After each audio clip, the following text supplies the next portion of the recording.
Welcome back, you hookers. I am so excited because this is going to be a lot of fun.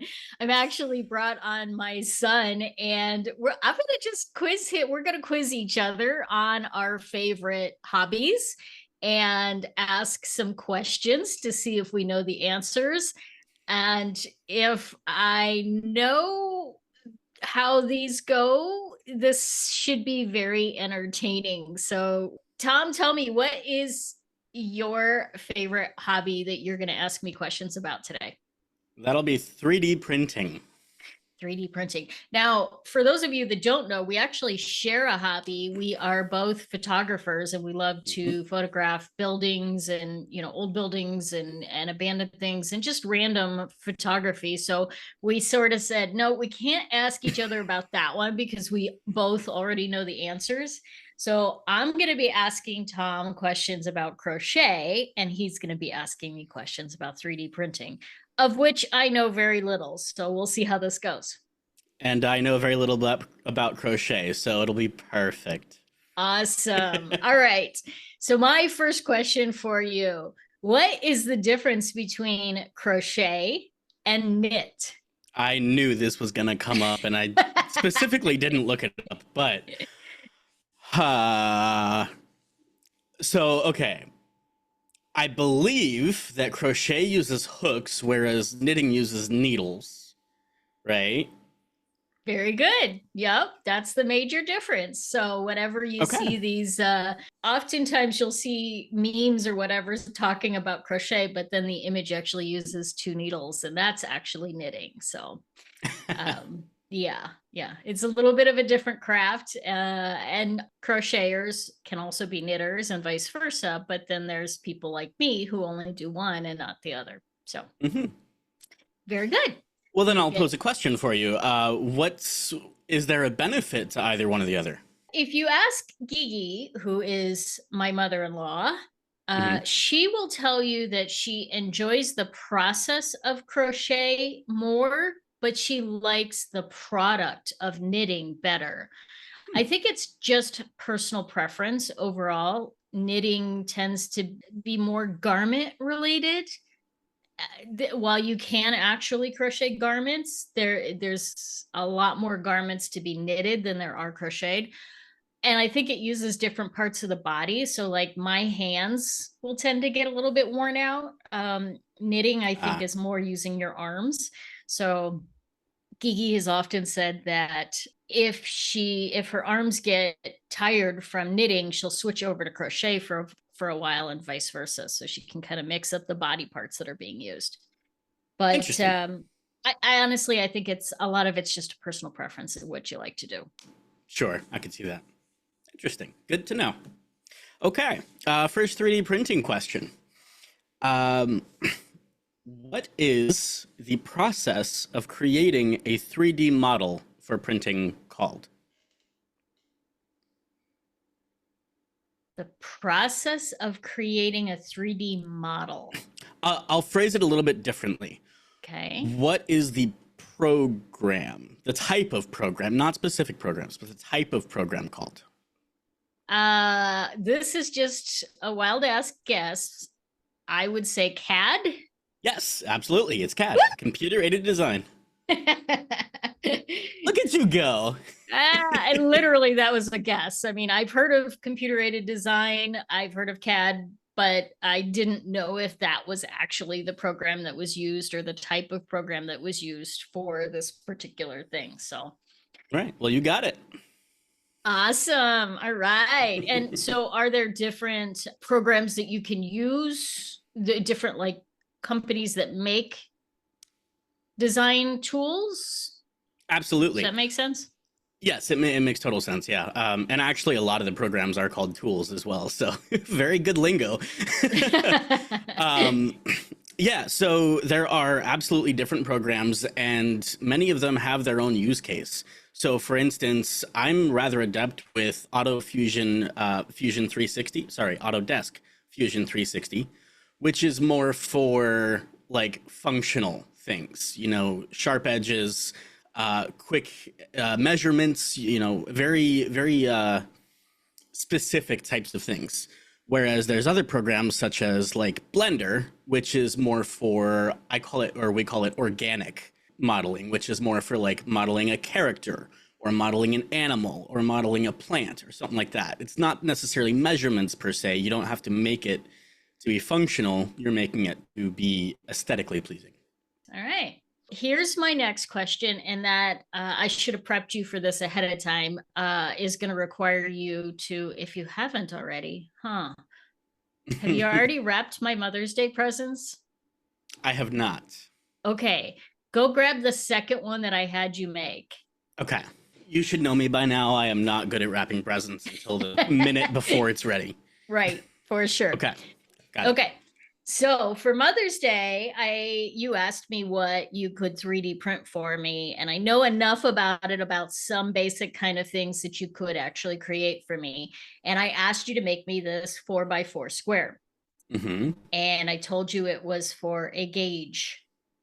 Do you know what a gauge is?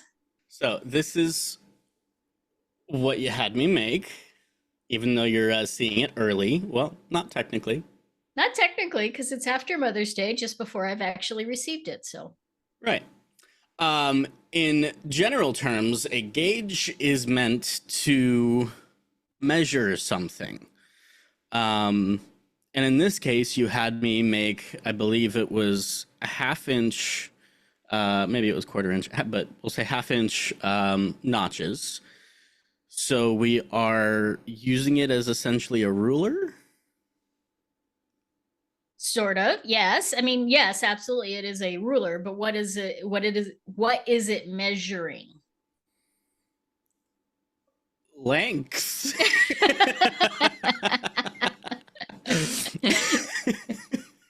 Very specific of you. Right. Are we measuring? I mean, you can count the number of, what are they, lines? So I wouldn't think they're measuring those. So I'm not really sure.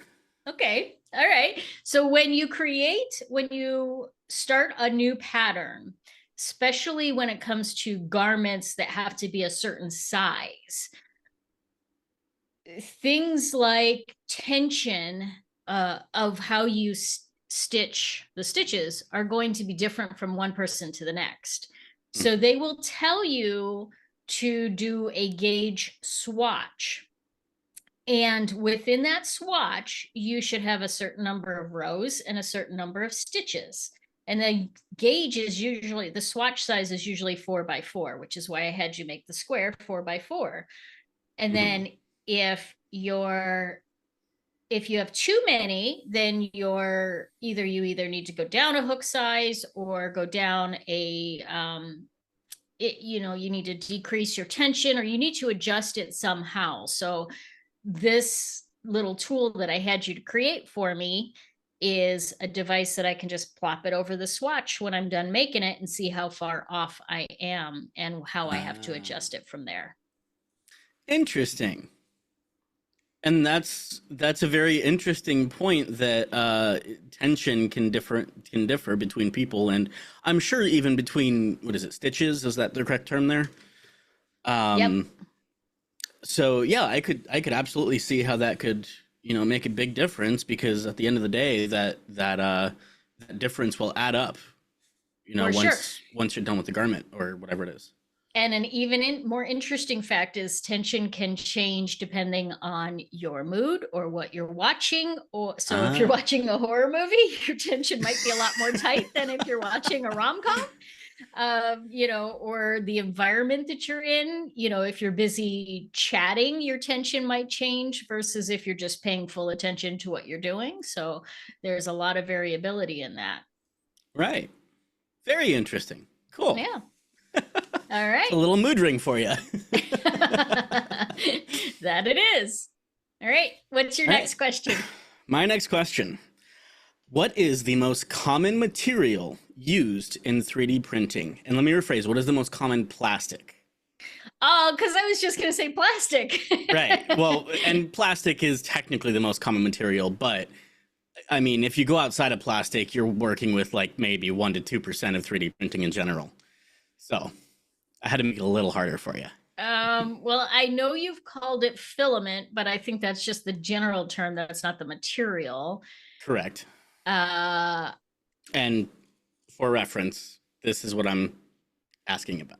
there you go. Which, I have figured out the yarn stash is equivalent to your filament stash. Absolutely. You're right.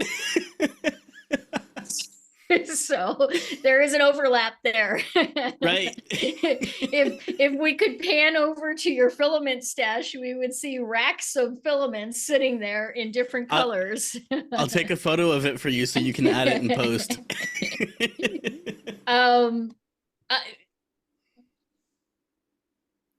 Resin is the only thing that comes to mind, and I don't think that's correct. Ooh. That is a good answer.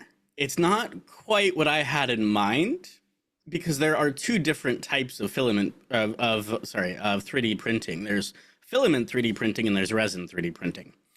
So I guess I should have further honed my question. But the answer to that is PLA.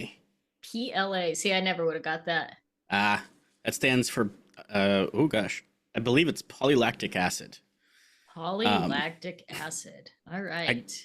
Yeah, that is the most common material used, most common filament used in 3D printing, as it is a low temperature filament, and it's very easy to work with. It's hard to mess it up when you're printing, and it's generally just very versatile to use. Okay, so it is the acrylic of the 3D printing world. I'll take your word for it. This wasn't one of the questions, but acrylic is a type of yarn. There's yarns that are, natural fibers like cotton or bamboo or linens, and then there are synthetic fibers like acrylic or nylon.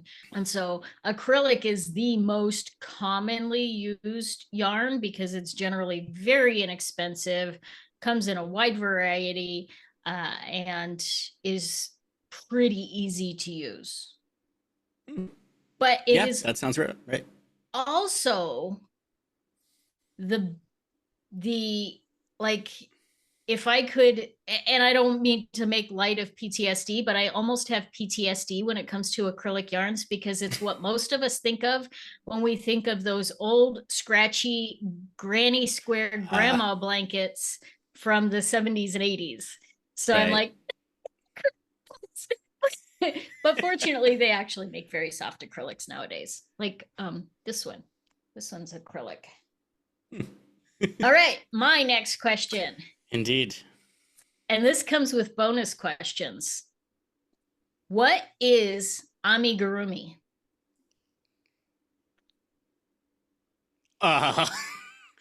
Amigurumi.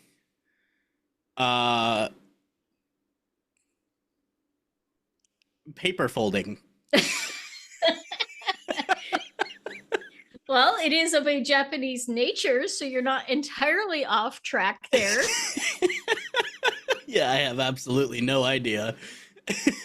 Amigurumi, let me see if I can get the actual definition, because I did pull it up earlier, is Japanese, and it's made up of two words, ami for crocheted or knitted, and gurumi for stuffed creatures.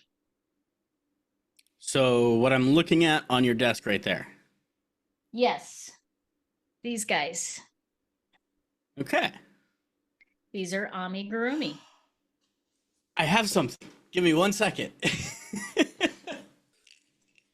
Amigurumi. Amigurumi. Aha. Cool. Where'd you get that guy from? I found him at a thrift store, and funny enough, I actually use him in a lot of my abandoned photography shots. There you go. Yes, that's amigurumi. My bonus question, which you'll never ever get, is how do you spell it? O-M-I space G-A-R-U-M-I. Dang. IT. Oh, God dang it. Well played, Mom. Well played. And how you spell amigurumi, it's all one word, Amigurumi. A-R, wait, Amigurumi. A-M-I, okay. I was pretty close. Yep. Although okay, hey now. You said it was a two-word word, and then now you just said it was one word. You said the definition was based on two words. Well, it is based on two words. Oh, it's based on two words, but the word itself is one word. Correct. That's sly. Yes. Why does the bed or the platform where a 3D printer lays down the filament, why does that need to be heated? I would say because if it's not heated, the filament might harden too quickly.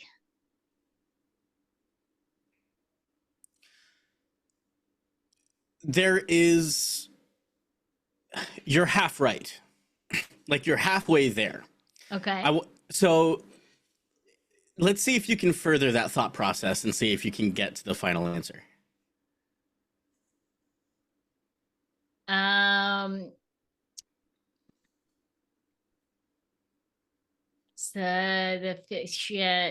I'm not gonna get there. Okay, so because it likes warm and toasty things. It does. It really does. Yeah. Everything about a 3D printer is very hot. Not everything, but most of it.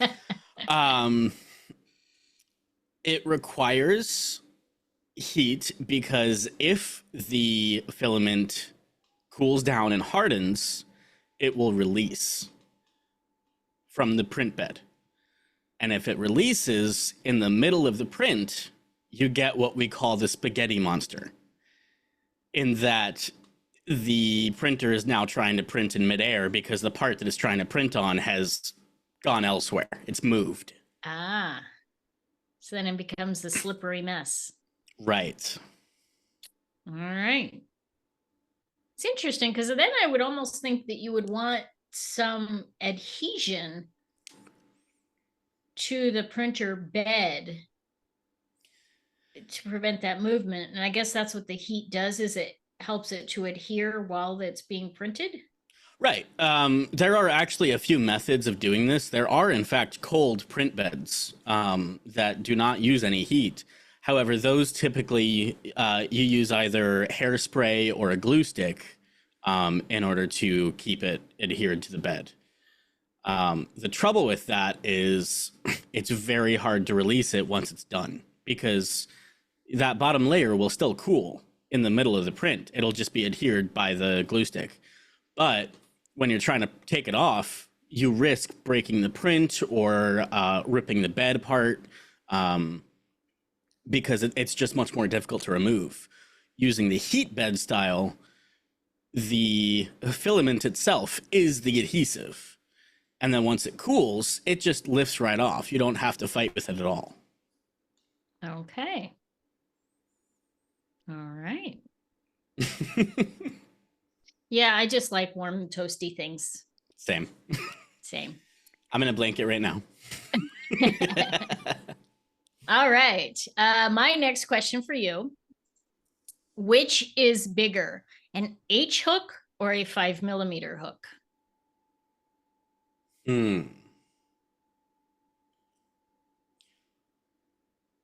Well, H is higher than the fifth letter in the alphabet. And so maybe if that's the case, then like each letter in the alphabet is equal to 1 millimeter. So I think H is bigger. It's a trick question. They're the same size. Well played. Well played, yes. You got me with IT and you got me with H versus 5. Okay. Yeah, I honestly, I think the lettering is like the US standard, and the millimeter, of course, is the Uh, UK overseas.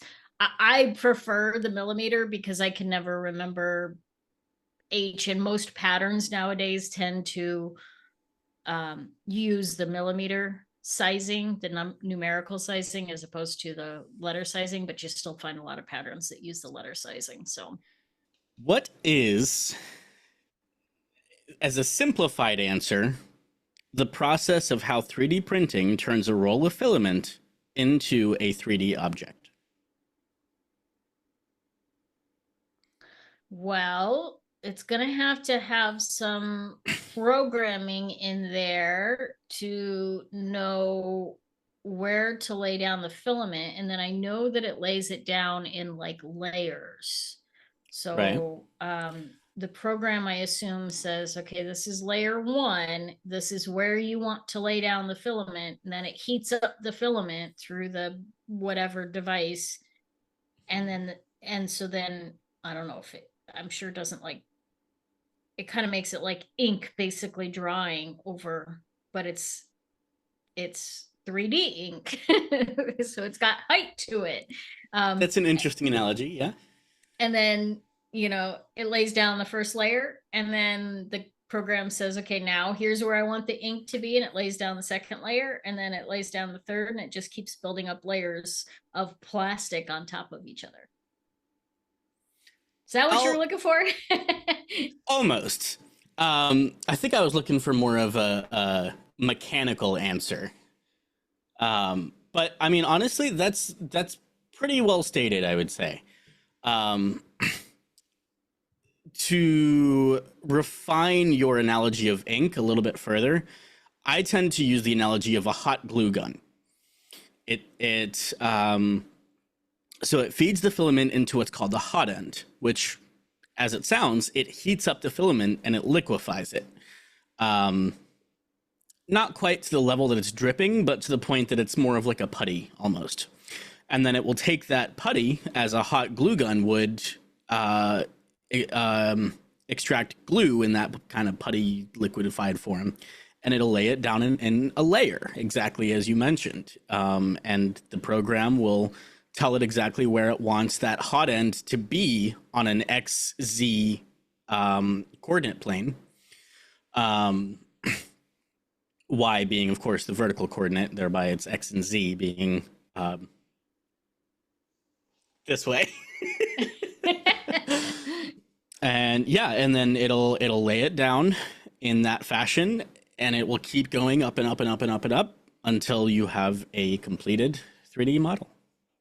Okay, so here's one of the questions that I know the answer now for the most part, but always intrigued me is how do you, like, for example, if you were going to like 3D print this cup, how do you get this part that's hanging out there in the air, or this part that's kind of hanging out there in the air?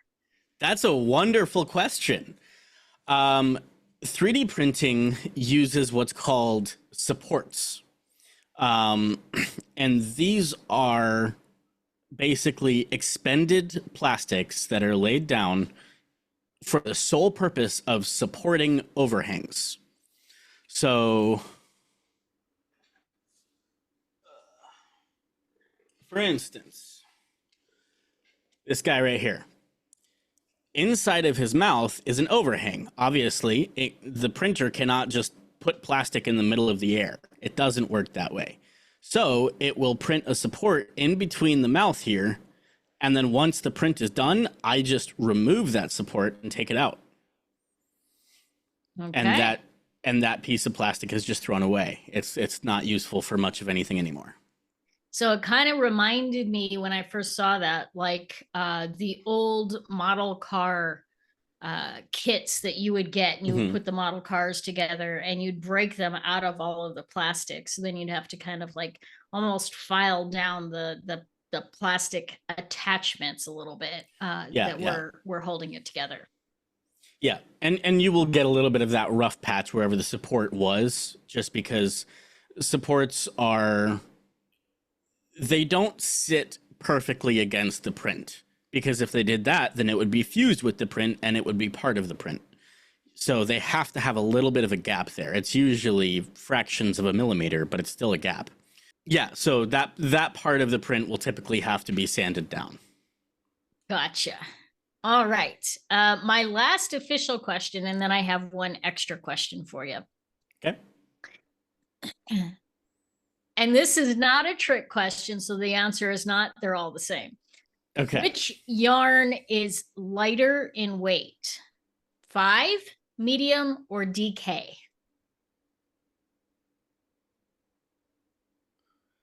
All I can think of when I hear DK is Donkey Kong, and that's a very heavy character.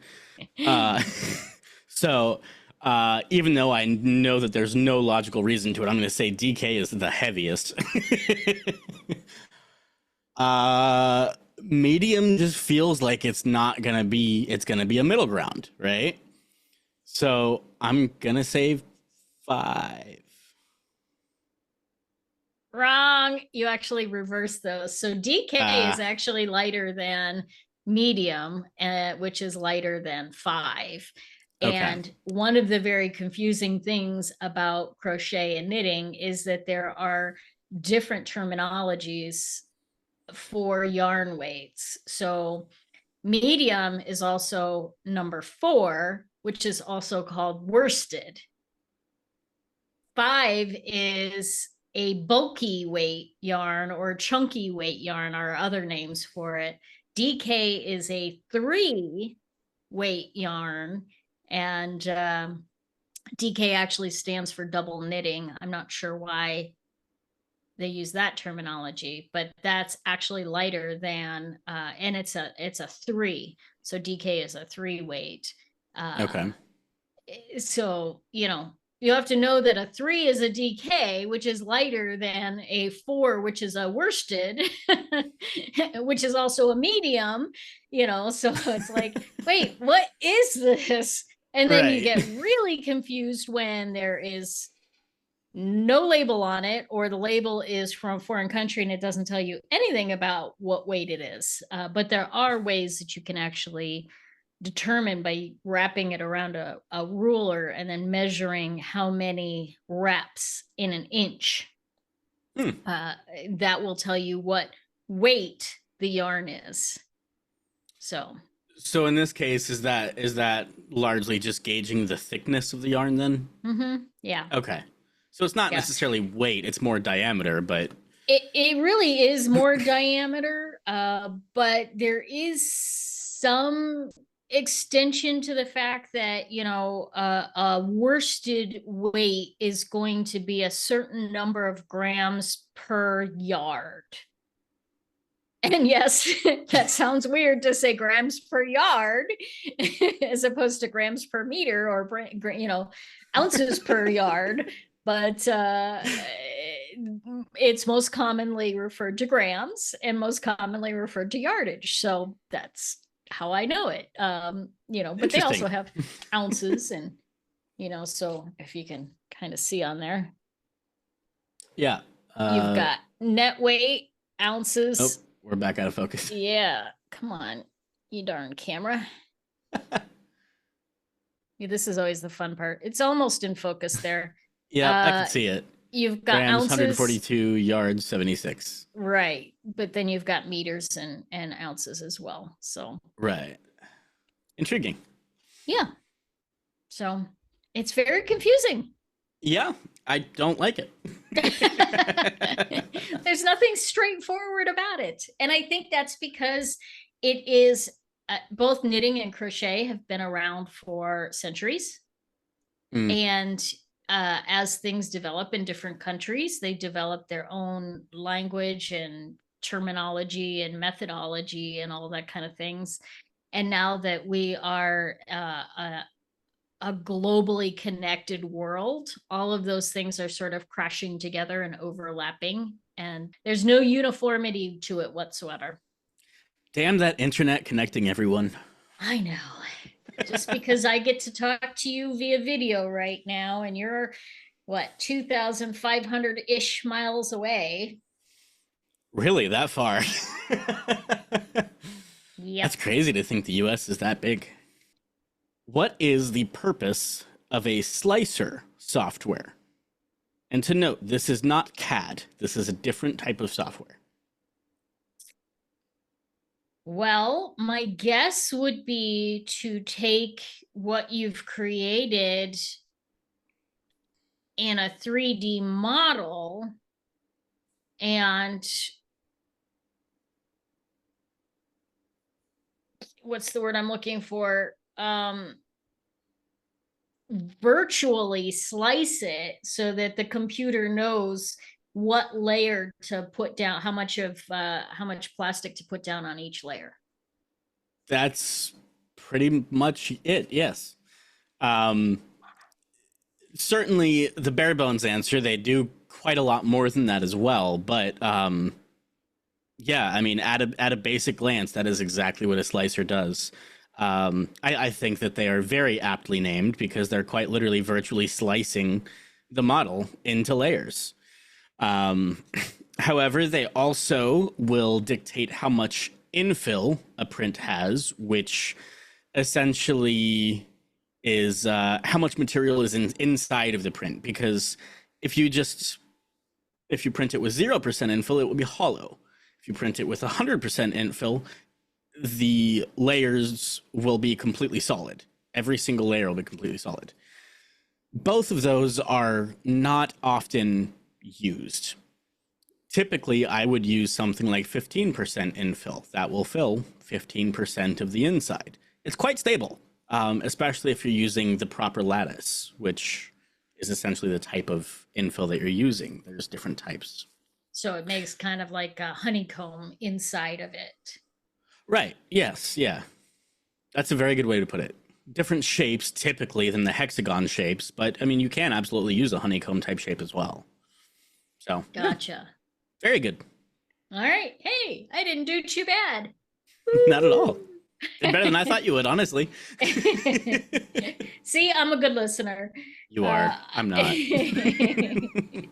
Okay, so my bonus question for you is if you happen to have it accessible, because you may have sold it, I know you sell some of your stuff.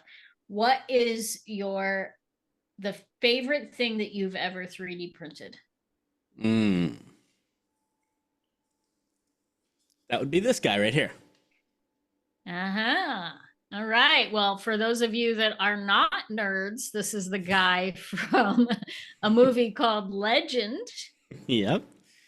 And you've actually sold one of him before, haven't you? He almost sold, but then the client's address didn't go through. Oh, there were shipping issues. That's right. Right. Yes. But yes, this is absolutely my proudest print. This was my first multi-piece print. So he came in multiple parts. The body, the head, and the horns were all 4 different parts. And he was also my first my first painted print. So he was my first for a lot of things. And for that, he came out really well, I think. So just to clarify, he's not printed with red filament and black filament. Okay, he's printed with gray. He's printed with gray, and then you painted him. Right. And we'll see if we can get a little more detail on the face. Yeah, so he's got the yellow eyes and the... No, he's by far my favorite print. I'm kind of glad he didn't sell. Yeah. So return question, bonus question. What is your favorite thing that you've made? So far, easy. Maybe not so easy. Hold on. Okay, for very different reasons. I'm going to show you this one first. This is very long. Very, very long. This is they call them sweater shawls or sweater shrugs. It has sleeves. And then you like wrap it around your body. And I don't know if my cord's going to get in my way. So it's kind of like a sweater. And I'm not going to wrap it right because it's very technical. But, you know, it like wraps around and around so that it like, and then you put your arm in the other sleeve. And, so it like is all kind of, again, it's not properly placed, but one of the reasons that it is something that I'm very proud of is because it used a lot of different yarns that I inherited from Kay, Gigi. And so it's what's called a scrap project because you're just Right. using a whole bunch of different yarns for it. So I didn't have a pattern. I completely made up the pattern on my own. Oh, And I just picked a whole bunch of different purples and blues and pinks and crocheted them all together to make it. So it's kind of a shawl, kind of a scarf, but it's got sleeves to keep you warm. Um, so I'm proud of that because I literally just said, let me just take what's ever in my stash and make something really pretty. And it actually turned out really pretty. very cool. But the other one. Aw. So this is the dress for Mila, and I wish that it showed up better on camera, but the colors do not show up the way in real life. They're much more vibrant, not as muted as they look. They kind of all blend together here on the camera. But in real life, you can really see the reds and the purples and the blues and the greens pop. But I'm very proud of this one because my lovely granddaughter, your daughter, said to me, I want a long dress. And after I had already started it, this pattern was meant to go to about here. And because this is a heavier yarn, I'm like, well, if I keep doing the pattern the way it says, it's going to get really heavy. So I completely modified the bottom of the pattern from scratch to make it more lacy as it goes down. So whereas it's really solid and dense up here, and then this is the normal pattern for it, then as it goes down, it gets lacier and lacier so that it gives it more length, but not a lot extra weight. Right. That's very cool. That's an awesome idea. Yeah. So I was completely winging it on that. Once she said, I want it long, I want it all the way to the ground, Grandma. And I'm like, oh, all right, let's see what we can do with this. So, oh, shoot. all right. Well, this was fun. I think I learned a little bit about 3D printing. I think you learned a little bit about crochet. Absolutely. And now when I'm like walking around with my crochet projects, you can kind of understand that a little bit better. Yeah. And I absolutely learned about origami. Amigurumi. Amigurumi. I learned that. Don't worry, most crocheters have no clue how to pronounce amigurumi. Touche. I learned that my photography hobby mixes with your crocheting hobby, which I find very interesting. As does your 3D printing, because you've obviously printed me a couple of things. You printed me that. You've printed me the base for the basket that I'm going to make eventually someday.